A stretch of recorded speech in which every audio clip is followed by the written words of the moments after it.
प्रतिलेखन संख्या 62 यस लिखिएगा। सभापति महोदय, सरकार इस स्थिति में नहीं आई है कि वह कह सके कि देश में काला धन नहीं है। काले धन को निकालने के और प्रयत्न होने चाहिए, लेकिन उसके साथ साथ इस दिशा में भी कदम उठाए जाएं कि ऐसे कामों पर रोक लगाई जाए जिससे लोगों को काला धन कमाने का अवसर ही ना मिले। आज हमारे देश के विभिन्न प्रदेशों और क्षेत्रों की स्थिति में बड़ा अंतर है। इस अंतर को समाप्त किया जाना चाहिए। मुझे आशा है कि वित्त मंत्री महोदय मेरे इन सुझावों पर अवश्य ध्यान देंगे। कल मैं वित्त मंत्री जी को बता रहा था कि आप एक तरफ से नए कर लगाकर खजाने को भरने की कोशिश कर रहे हैं और दूसरी तरफ आपके विभाग उस खजाने में छेद कर रुपया निकाल रहे हैं। इस तरफ उनका ध्यान जाना चाहिए।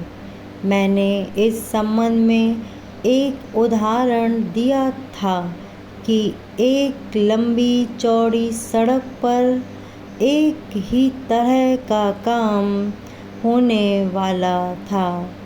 एक ठेकेदार ने 4 लाख रुपया प्रति मील और दूसरे ठेकेदार ने 10 लाख रुपया प्रति मील के हिसाब से रुपया मांगा।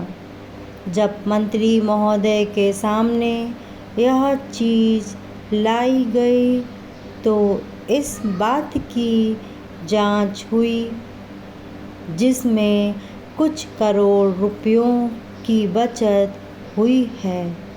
अगर सब मामलों की जांच हो जाती तो कई करोड़ रुपयों की बचत हो सकती थी। जैसा कल मैंने वित्त मंत्री जी से कहा, उन्होंने 2 करोड़ रुपए की छूट करों में देकर हम पर एहसान लाद दिया, लेकिन मैं तो आपका कई करोड़ रुपयों का लाभ करा रहा हूँ। आप इसकी जांच कराइए और देखिए कि कैसी लूट हो रही है। पैरा इतना ही नहीं, इसका प्रभाव दूसरे विभागों पर भी पड़ रहा है।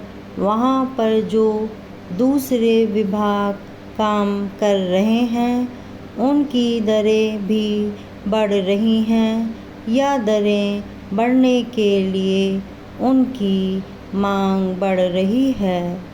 जब वही काम एक जगह अधिक लागत में होगा तो दूसरी जगह वही काम कम लागत में नहीं हो सकता।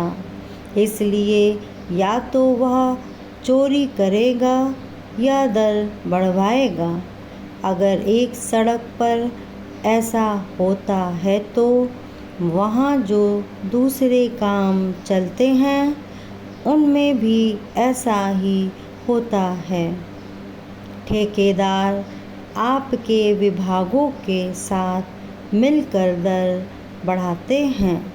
मैं भ्रष्टाचार की बात नहीं कहता हूँ, उसको न आप बंद कर सकते हैं और न मैं बंद कर सकता हूँ और न लोग धन्यवाद।